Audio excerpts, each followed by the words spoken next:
real solitude all by yourself.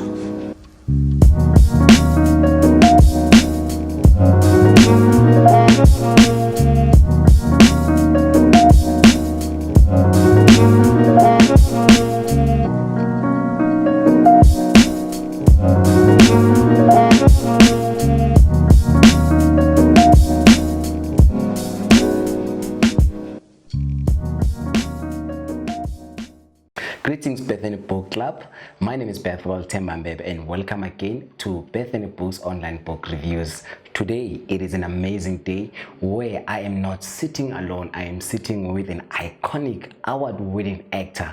And today, we're excited because we're not just talking about acting, but he is recently published a fantastic book that addresses issues that we as men are going through. I am talking about Ntate Jerry Mofokeng Makhetha. Welcome, Ntate, on the show. Thank you, Brother Temba. Yes, I feel honored to be actually sitting with you. I've always watched you on screens and I'm like, wow, it's amazing. The first time I watched you, actually, it was back in, I can't remember the year, film of Futsotsi. Right. You were on a wheelchair, like it's on the street. Then I'm like, yes. Yeah, and then so the first time I met you also in person, it was, I think it's 20-something. We were in Johannesburg. You were quite a speaker in a church, and I remember still the sermon, and I ran with it. You were talking about in the book of Numbers, chapter 11, where you spoke about Abigail. No. The story of Jephthah. Jephthah, yes, I remember. And you said, no, what?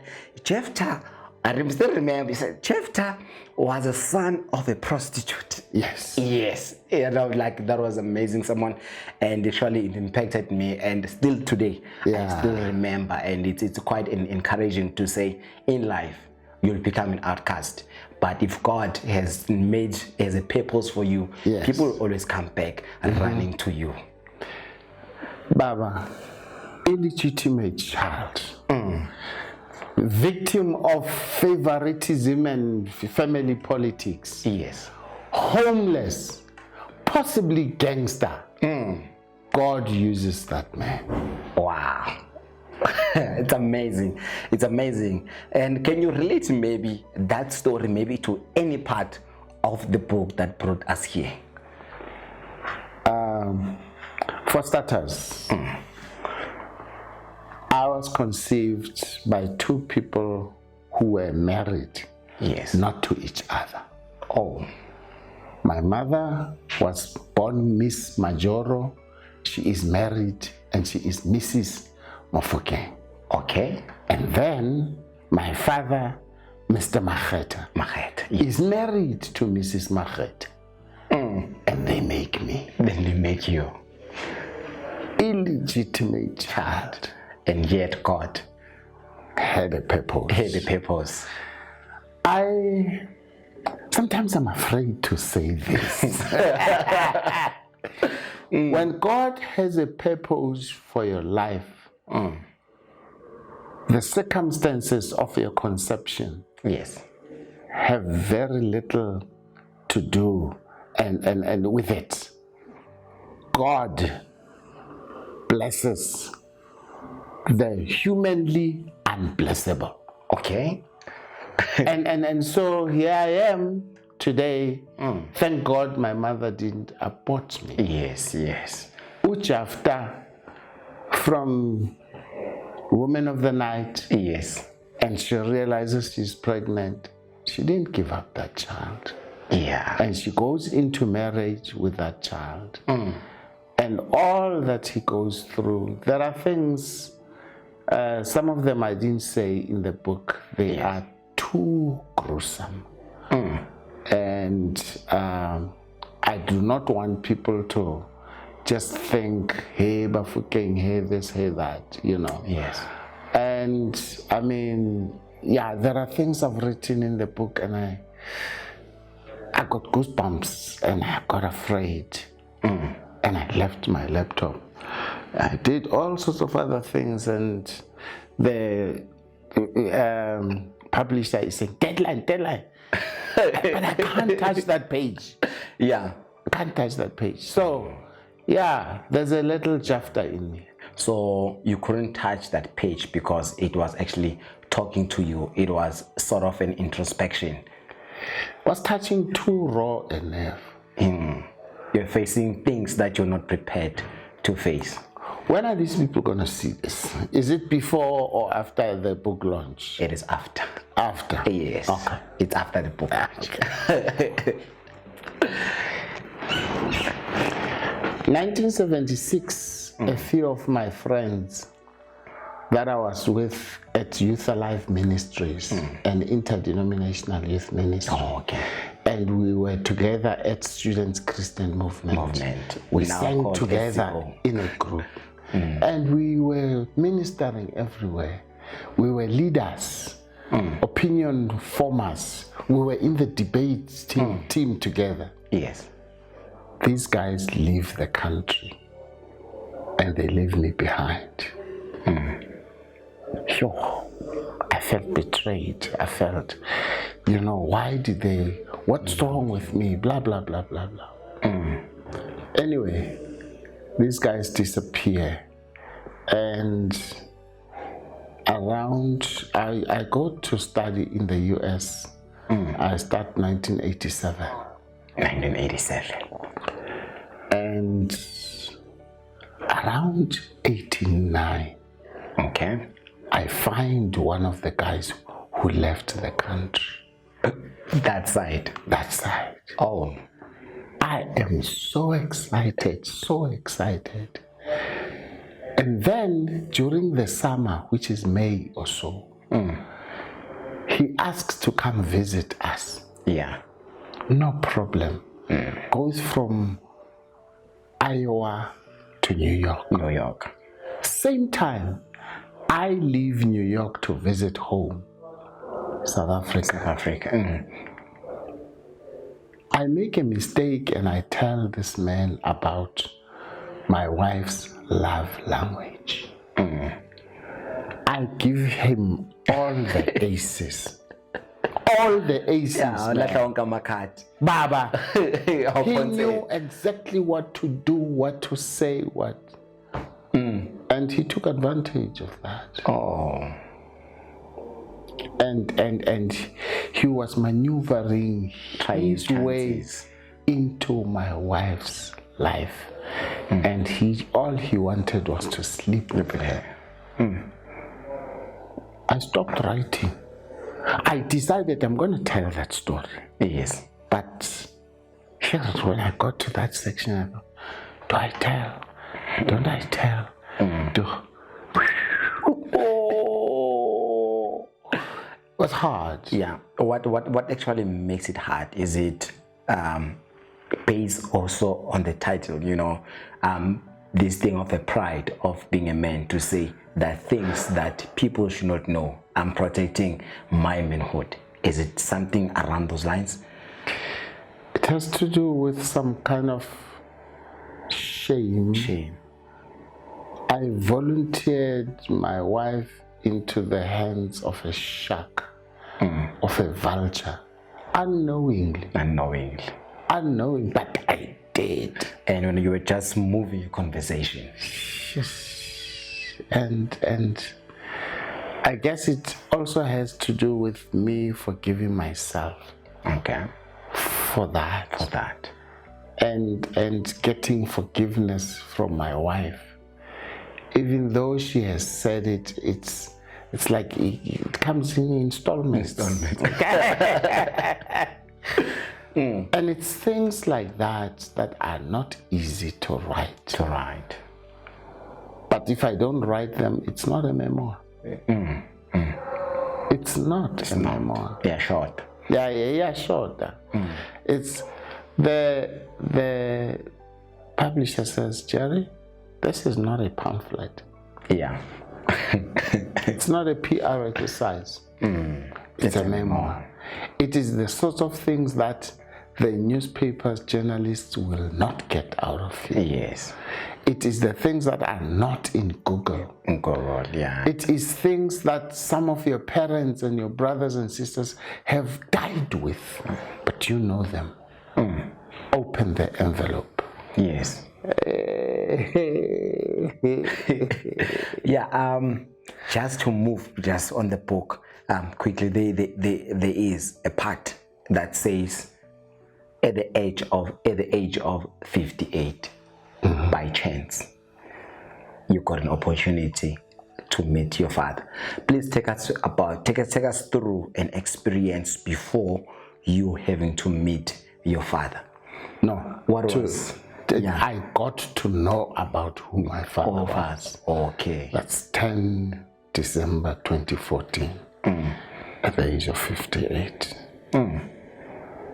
Let me describe it for those who might not make it to the book launch. I'm at Woolies, Yes. Waterfront Mall, Bloemfontein. And we're going to buy lunch with a colleague. Yeah. And here are two ladies. They want photos from a celebrity. We talk. I can see there's a lady over there. She's looking at me and just will not flinch. She's looking at me and she smiles and she stops and she smiles. And as soon as they go away, she comes to me. It goes something like this. Dumela ngwaneso. Dumela wena kgaitsedi yaka. Jerry, dumela my brother. Yeah, hello my sister. Jerry,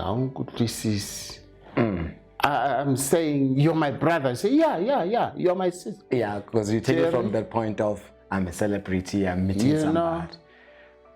She says, Jerry, my father is your father.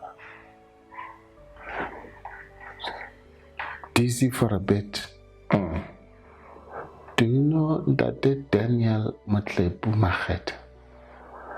I think. Yeah, that's the guy who used to drink at my home because my mom ran a shebeen.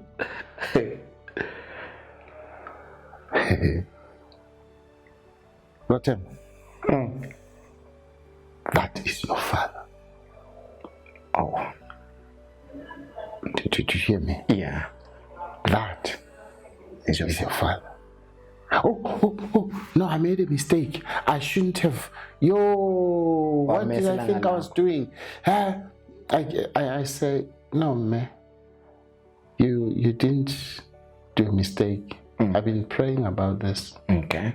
I've been searching. Listen, there might be people watching this who I write in the book. I knew, but I didn't know. Okay. I knew, but I didn't know. I'll quote a few things. Yes.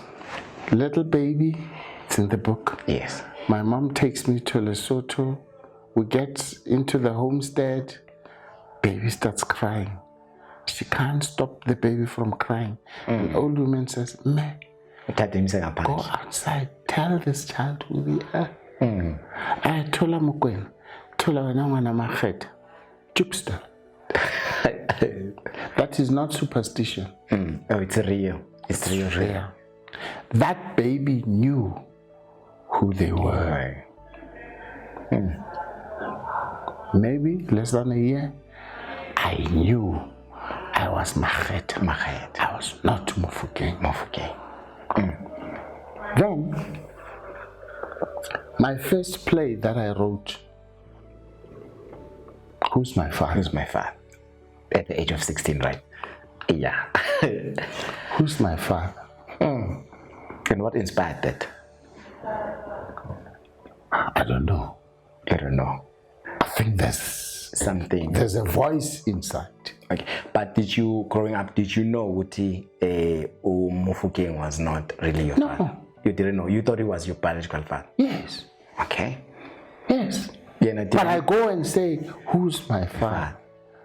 And I remember vividly, Youth Alive has a small stage and a wooden wall, and my mother, there's an aisle here, and my mother is sitting there with her blanket, like in the 4th row, and she's watching a performance of my play, Who is my father? I don't remember her comments, because I didn't suspect anything. Yeah, when you know that you're Mofokeng. Yes. And then I started getting restless, man. Okay. Restless, and I then go to one of the elders that I trust in the Mofokeng family, and I say, man, Ntate Mofokeng, who's my father? Jerry. One to say, man. Rawan is your dad. Rawan is your father. Who is planting all these ideas? And then, now, I need to work out whether this was before or after the revelation. One distant cousin, Mofokeng, says to me, you know, one day we were passing your house, and one old man, the one who always liked his brandy in his pocket, you know, sometimes they have incontinence of speech. Yeah. Yes. He says, they say, oh no, Jerry stays over there. He says, oh, that one who is not a child from the home. So that one who's not Mofokeng, basically. Yeah.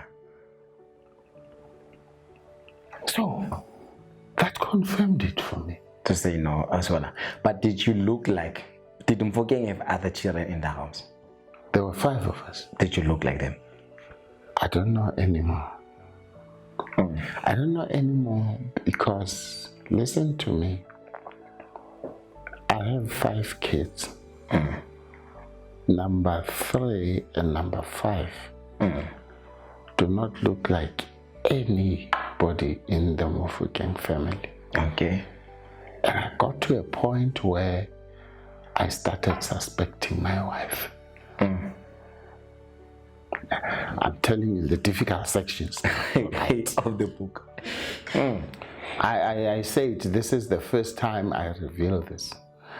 I started suspecting my wife. They don't look like anybody. And then the comments in the family, you know, oh, that one who looks like the grandpa is late. Late. Don't say that. You know, that one who has the bone of blah, blah, blah, blah, blah. 10 December we found out, 2014. On the 25th, between the 10th and the 25th, I went to Ntate Makhetha's house. And I found some photos on the wall, and I took some pictures. Yeah. One of them is in the book. And I looked at it. Here are my kids. It makes sense now. This man, here are my kids. We show them the photograph. Yo. And then my sons, they have bushes of beards. Bushes. They look like him. And then, no, me, I don't have a bush. Him. They look like... Yeah. And they say, no wonder we have all this bush, because no one in my... We've been asking ourselves why we get this bush. These things. Yeah.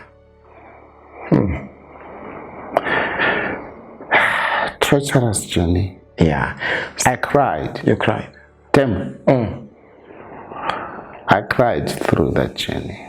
I cried, man. I cried.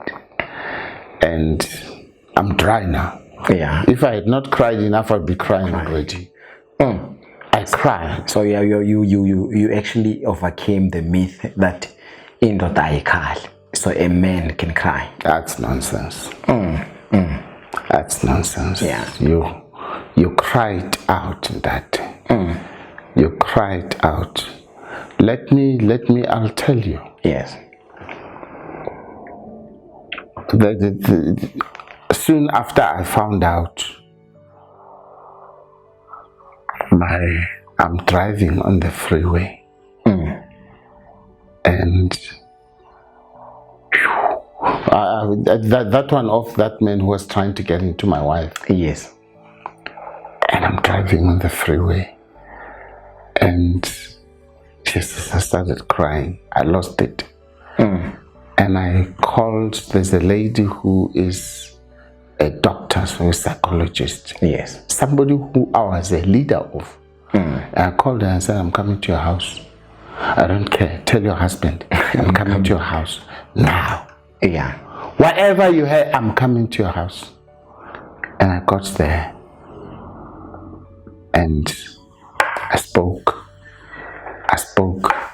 And she says, why are you avoiding telling me the name of this person? You keep saying this guy, this. Why are you avoiding? I said his name and I cried. And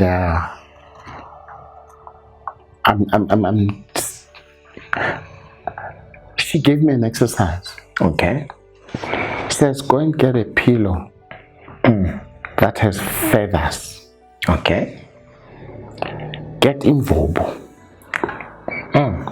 Go into the courtyard in the back of your house, and you must beat that pillow and talk to it like it's that guy, and beat it up. And we too, if it calls for that, and we double, just do that. And I would tell Camelo, what a new one. No, the new one. No. I beat it up. And she said, just take walks and just talk to yourself. Okay. And talk to that guy. If anyone thinks you are mad, it's their problem. I walked. I beat up that pillow. She gave me other exercises, which I can't say here. Okay. Presently, I it's not that session. Yes.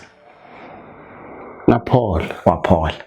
So you had anger inside of you. Absolutely.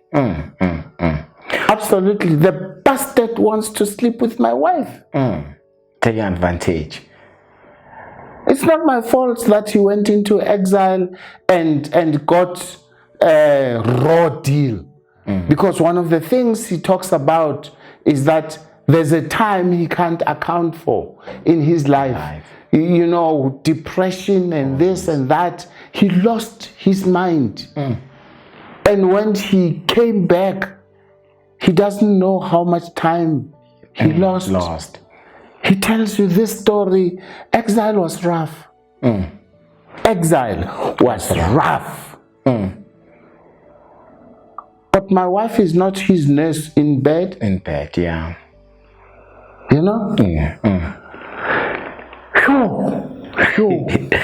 could have killed him. Yeah. Today there's a lady from, I think it's Rise FM.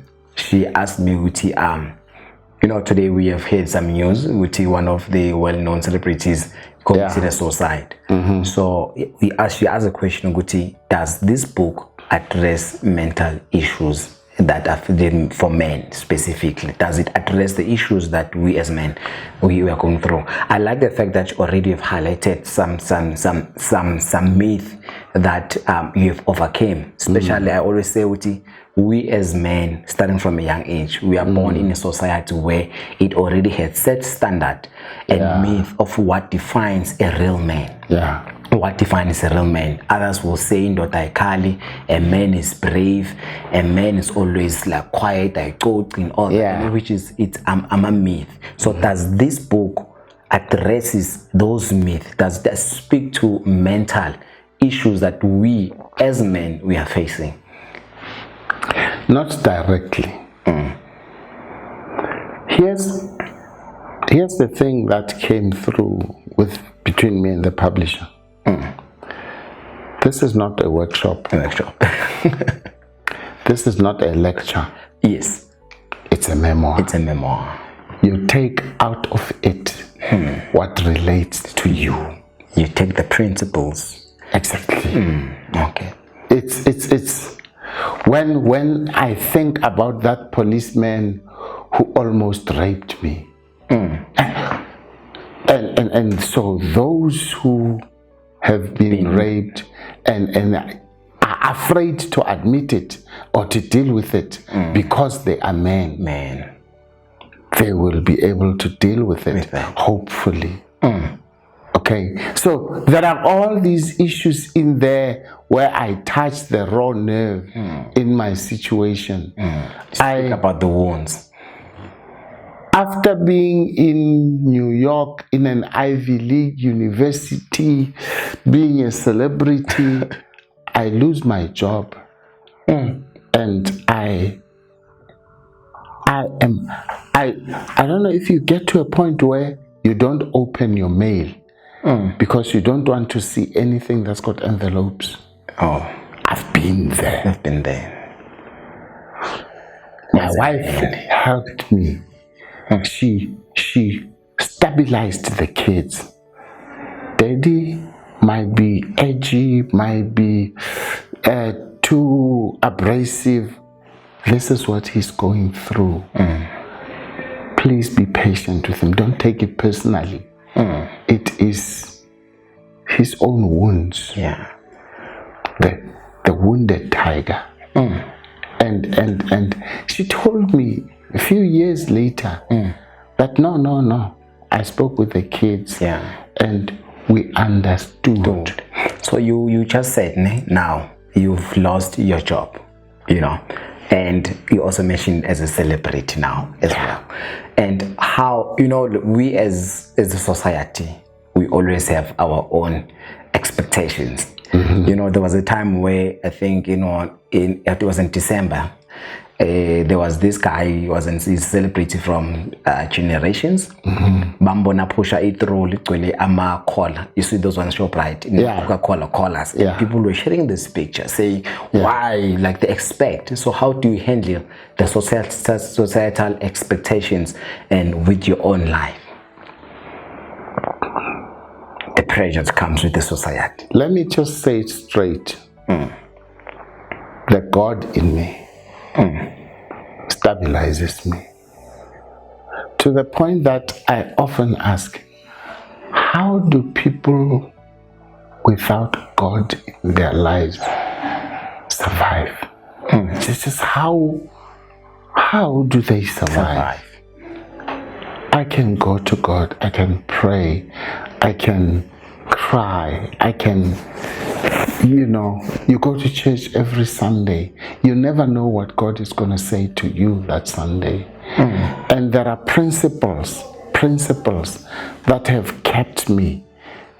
Ibari. Some people don't know how to entertain me because I don't take their whiskey. And I get to hotels, they say, have anything you want in the bar. I say, no, I'm not going to start now. Nobody gets to know my room number who's a woman because I don't want women to meet me in the bedroom. What do I expect? What do I expect? So I am saying, the Bible puts it, Christ in you, the hope of glory. In you. Yes, I don't want us to see all the books, all the information because people still have to buy the book so that they can have the first hand insight. But before we close, there's something that really inspired me in this book, especially at the back cover. I find it as an affirmation where a man from a young age who felt there was a gap in his life, who felt like was neglected or absent, and now to see, I know who I am, and I know who I am not. I know what I am, and I know what I am not. I have died, I have lived. I am alive, I am a man. It's sort of an amazing affirmation. Maybe before Masvara, just to briefly tell us about this affirmation. Manhood is an inside job. And in your journey, you're not on a highway in heaven. You live here On earth. Every year has 4 seasons. You go through seasons in your life. You get moments to love, you get moments to hate. And there's somebody that was touching me the wrong way on social media, and I deleted them because I don't want to keep seeing them. I must be true to myself. I must be vulnerable. So I have lived. I've gone into aeroplanes and been put in the first class upstairs. And be sir, this mistake. I've been in a taxi where I was insulted. So I've lived and I've died. I have escaped dying. I was this close to a heart attack. Is it? I had shortness of breath. I didn't know it was one of the symptoms. Yeah. When I thought about it afterwards, and I thought, God saved me from a heart attack. Yes. I was diagnosed with prostate cancer. From point 8 to 11, you are in trouble. I was at 11. The answer is in here. The medication supports. But it's in here. It's in the mind. God gave me that. I simply said, listen, I'm going nowhere unless God decides. I'm not so weak that prostate cancer is going to determine my departure date. Never. And I kept filming. I was shooting scandal. I said, don't cancel a single call. And I honored all my calls. And here I am. Yet you're going through something, but you're doing through stuff. And I thought, I'm not going to hide it. I've helped a lot of men. I've helped them because, you see, when so-called celebrities come out, then other people are saying, I got nothing to lose. If he's got nothing to lose, why not? So I've lived. I've died. I've been a secret. I've been on the pedestal. I've been ridiculed. I've been honored. The trophies are there in the house. That's life. That's life. That's the life of a man.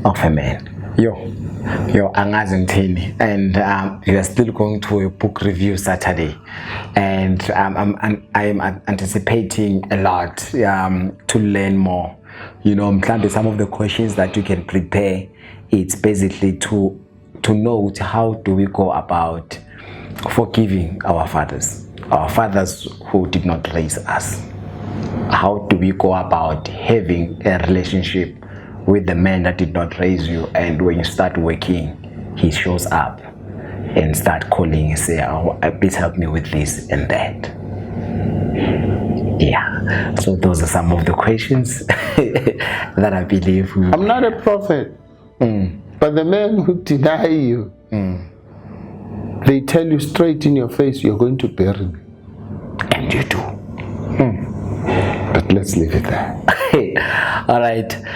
Thank you so much for your time. To us, Betheny Books, online book reviews, this means a lot, to have an opportunity to sit with you and to learn from you. We are still young, especially I am still young as a man. There's a lot of things that I'm still going to face in life, things that I'm going to learn. And now you have written in this memo, it surely will serve as a compass to say one day, when they face challenges, I can always go back and say, I had an interview with an iconic man who was able to share his life. And that will always be something that we will always cherish. Thank you. And to you guys, Betheny Books Online Book Reviews, thank you so much for staying tuned on this book review. And remember to subscribe and also to like. Do share with others.